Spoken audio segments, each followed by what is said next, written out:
کفاروں کو کھینچ کر کے لایا جائے گا گروہ در گروہ، پورے جماعتوں کے جماعتیں آئیں گی، ان کو کھینچ کر لایا جائے گا، دروازے پر پہنچیں گے۔ حتیٰ اذا جاؤہا فتحت ابوابہا، جیسے ہی یہ لوگ پہنچیں گے جہنم کے دروازے کھول دیے جائیں گے، کھول دیے جائیں گے۔ وقال لہم خزنتہا، اور جہنم کے جو دربان فرشتے ہیں وہ ان سے پوچھیں گے، ان کفار سے، الم یأتکم رسل منکم یتلون علیکم آیات ربکم، کیا تمہارے پاس کوئی رسول نہیں آئے تھے جو تمہارے رب کی آیتیں تم پر تلاوت کرتے تھے؟ وَيُنذِرُونَكُمْ لِقَاءَ يَوْمِكُمْ هَذَا، اور وہ رسول آج کے اس دن سے تمہیں نہیں ڈراتے تھے؟ کوئی آئے تھے یا نہیں آئے تھے تمہارے زمانے میں؟ سوال ہوگا ان لوگوں سے۔ تو پھر وہ کیا کہیں گے جہنم کے دروازے پر پہنچ کر؟ قالوا بلا، کہیں گے کیوں نہیں، ہاں آئے تو تھے، لیکن انہوں نے جھٹلا دیا، مذاق کیا انبیاء کے ساتھ، پھر ان پر عذاب جو ہے واجب ہو گیا، اور انہیں کہا جائے گا قیل ادخلوا ابواب جہنم خالدین فیہا، کہا جائے گا جہنم میں داخل ہو جاؤ ہمیشہ ہمیشہ کے لیے، ہمیشہ کے لیے، نان اینڈنگ، کبھی ختم نہیں ہوگا۔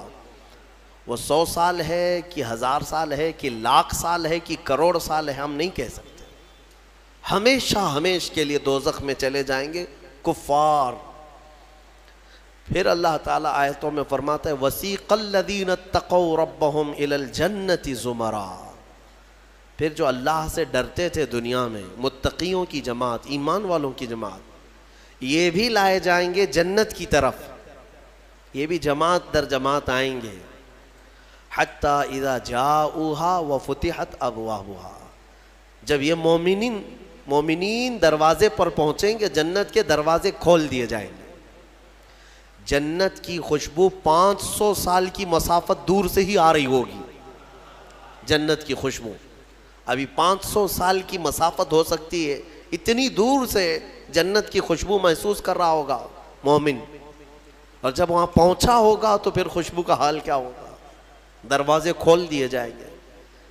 وقال لهم خزنتها، اور ان سے بھی جنت کے دربان پوچھیں گے، کہیں گے، جیسے دوزخیوں کو جو فرشتے ہیں وہ بہت سخت فرشتے ہیں، دوزخ پر جو مامور ہیں بہت سخت فرشتے ہیں۔ دوزخ کے دربان کا نام حضرت مالک ہے، جو داروغہ دوزخ ان کو کہا جاتا ہے۔ ویسے کئی فرشتے مقرر ہیں، ان میں جو سردار فرشتے ہیں ان کا نام حضرت مالک ہے، وہ سخت قسم کے فرشتے ہوں گے۔ اور پھر جنت کے جو دربان ہیں وہ حضرت رضوان ہیں، جنت کے داروغہ فرشتے ہیں، سردار فرشتے جو ہیں، جنت کے سارے دروازوں کے امور جن کے ہاتھ میں ہیں وہ حضرت رضوان، وہ بھی فرشتے ہیں۔ جب مومنین وہاں پہنچیں گے دروازے کھول دیے جائیں گے، ان سے بھی وہ دربان فرشتے کہیں گے، کیا کہیں گے؟ ویسے نہیں، کیا تمہارے پاس رسول نہیں آئے تھے؟ کیا تمہیں آج کے دن سے ڈرایا نہیں گیا تھا؟ بلکہ دروازے کھولتے ہی وہ کیا کہیں گے؟ وَقَالَ لَهُمْ خَزَنَتُهَا سَلَامٌ عَلَيْكُمْ، فرشتے کہیں گے اللہ کی سلامتی ہو تم پر، آ جاؤ، طِبْتُمْ فَادْخُلُوهَا خَالِدِينَ، مبارک ہو تمہیں، آؤ اندر ہمیشہ ہمیشہ کے لیے۔ جو جنت میں جائے گا وہ بھی ہمیشہ کے لیے جائے گا۔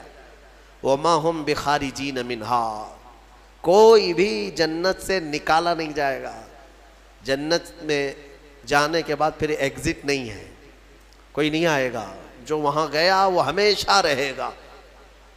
پھر سارے مومنین کیا کہیں گے؟ سب سے پہلے جنت میں جاتے ہی وَقَالُوا الْحَمْدُلِلَّهِ، سب مومنین کہیں گے الحمدللہ، ہمارے مولا کا، رب ذوالجلال کا، اللہ کا شکر ہے، تمام تعریفیں اس کے لیے ہیں۔ الذی صدقنا وعدہ، جس نے اپنا وعدہ سچ کر دکھایا ہمیں، ہم اس سے دنیا میں ڈرتے تھے اور اس کی جزا میں آج مولا نے ہمیں جنت عطا کر دی۔ جنت کیا ہے میرے عزیزو؟ آج تک اس کو کسی آنکھ نے دیکھا نہیں، کسی کان نے اس کے مثل کوئی چیز سنی نہیں۔ ہاں، مصطفیٰ کریم صلی اللہ تعالیٰ علیہ وسلم سے جو ہم نے سنا ہے، جنت کی نعمتیں کیا ہیں، وہاں پر کس انداز سے محلات تعمیر ہیں. ایک ایک محل جو جنتیوں کو دیا جائے گا اس کی دیواریں ایک سونے کی اینٹ سے ایک چاندی کی اینٹ سے اس طرح تعمیر کی گئی ہیں. زمین مکمل نرم زعفران سے، اور گھر محلوں کے اندر جواہرات، یاقوت، زمرد، لؤلؤ اور نہ جانے مرجان کون کون سے قیمتی پتھروں سے محل کو سجایا گیا ہے. ایک چھوٹے محل کی بات کر رہا ہوں. پھر ہر محل کے اندر نہر جاری ہوگی. جنات تجری من تحتها الانہار، وہ ایسے باغیچے تمہیں دیے جائیں گے جن کے نیچے نہریں بہہ رہی ہوں گی. وہ نہریں کس طرح کی؟ ان نہروں کے متعلق کہا گیا ہے دودھ سے زیادہ سفید پانی اور شہد سے زیادہ میٹھا ہوگا، اور جو اس سے پانی پی لے وہ کبھی پیاسا نہ ہوگا. لا نظمأ بعدہ ابدا، اس کے بعد کبھی پیاس نہ لگے اگر اس سے دنیا میں ایک کسی کو پلا دیا جائے. وہ جنت کی نہریں ایک ایک کا سب، ایک ایک جنتی ان سب چیزوں کا مالک ہے. پھر اس کے بارے میں سورہ واقعہ میں ملتا ہے یہ کیسے بیٹھے ہوں گے جنتی. قرآن پاک سورہ واقعہ پڑھو تو آپ کو سمجھ میں آئے گا. ثلۃ من الاولین وقلیل من الآخرین علی سرر موضونۃ متکئین علیہا متقابلین. سریر یعنی دیوان لگائے ہوں گے، ان کے گدے بچھائے گئے ہوں گے بہت ہی اعلیٰ قسم کے. پوری دنیا کے بادشاہ مل کر وہ دیوان نہیں خرید سکیں گے. ان کے پاس اس طرح کا دیوان کبھی آیا نہیں ہوگا. جنتیوں کو بٹھایا جائے، ایک جنتی اس پر مظہری پر بیٹھے ہوگا. متکئین، ٹیک لگائے بیٹھے ہوں گے. یہ جنت کے احوال بیان ہو رہے ہیں. ٹیک لگائے بیٹھے ہوں گے اور آمنے سامنے ہوں گے دوسرے جنتی بھی. دوسرا جنتی اس طرف ہے، ایک جنتی اس طرف ہے، آمنے سامنے ہوں گے. یطوف علیہم ولدان مخلدون، وہاں خوبصورت لڑکے خدمت کے لیے معمور ہوں گی. وحور عین کامثال اللؤلؤ المکنون، اور اللہ فرماتا ہے بڑی بڑی آنکھوں والی حوریں ایسی جیسے کہ چمکدار موتیوں کی طرح. ایک ایک جنتی کو 70 حوریں خدمت میں دی جائیں گی. وہاں پر کیا ہے؟ نہ بیمار ہونا ہے، نہ سر درد آنا ہے، نہ بخار نہ سردی. جنت میں نہ غم ہے نہ کسی چیز کا خوف ہے. خوف کس چیز کا ہوتا ہے؟ مرنے کا ہوتا ہے. موت تو آنی نہیں ہے. کوئی چیز چلی جائے گی، فوت ہو جائے گی تو اس کا غم ہے، وہ چیز ہونا نہیں ہے وہاں پر. ڈر بیماری کا ہے، بیمار ہونا نہیں ہے. پھر پلس کبھی ایسا ہوا کہ پیٹ درد سے آدمی بے چین ہوتا ہے، بے قرار ہوتا ہے. جنت میں نہ کبھی کسی کو پیٹ درد ہونا ہے، نہ کسی کو طہارت استنجا پکانے کی حاجت ہونی ہے، کیونکہ وہ نوری جگہ ہے. جو کھائے گا وہ نور ہی نور ہے، نور ہی نور ہے. اس کا فضلہ نہیں، نور کا فضلہ نہیں ہوتا، کچرا نہیں ہوتا. تو جنت میں کسی چیز کی فکر نہیں. اسی لیے قرآن میں جگہ جگہ اللہ نے فرمایا لا خوف علیہم ولا هم یحزنون، نہ ان پر کسی چیز کا خوف ہوگا نہ کسی چیز کا غم ہوگا. اسی لیے میرے عزیزو جنت کی چاہت رکھو. اس سے بڑھ کر کے کیا ہے؟ جنت میں ایک محل کیسا دیا جائے گا پتہ ہے؟ جنت فل ہو چکی ہوگی، فل ہو چکی ہوگی. سب سے اخیر میں ایک بندہ آئے گا، حساب دیتے دیتے دیتے زمانہ گزر گیا. جنتی جنت میں جا چکے، سب کا فیصلہ ہو گیا. لاسٹ آنے والا، سب سے اخیر میں آنے والا جنتی پتہ نہیں کتنے 100 سال بعد آئے گا.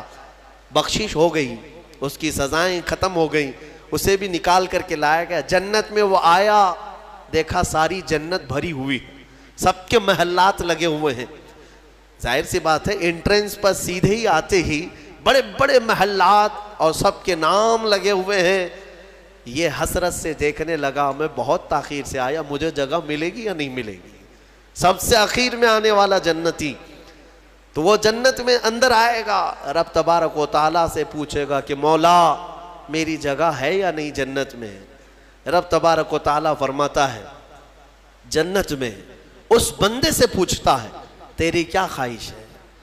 جنت میں یہ محلات سب کو جو دیے گئے وہ کتنے بڑے ہوں گے میں انداز آپ کو بتاتا ہوں. اس بندے سے پوچھا گیا، وہ بندہ کہتا ہے میرے لیے کوئی جگہ ہے یا نہیں. اللہ تعالیٰ فرماتا اے بندے تو دنیا سے آیا، دنیا میں رہا، زمین پر رہا، زندگی گزارا، وہاں سے آیا، اب تیرے لیے جنت ہو گئی. پوری دنیا جتنی بڑی تھی، کیا اتنا بڑا محل تجھے دے دوں؟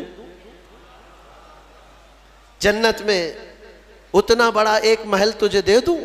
وہ خوشی سے مولا کی بارگاہ میں اچھلنے لگا. مولا اتنا بڑا محل، اگر اتنی بڑی نعمت مجھے مل جائے تو کیا کہنے. رب تعالیٰ فرماتا اے بندے کیا تو اس بات پر راضی ہے کہ دنیا کے برابر 2 دنیا برابر میں ایک محل دے دوں؟ دگنا، دنیا جتنی بڑی ہے اس سے بڑی. وہ بندہ خوشیوں سے جھومتا جا رہا ہے، یہاں تک کہ رب تعالیٰ اضافہ کرتا جا رہا ہے.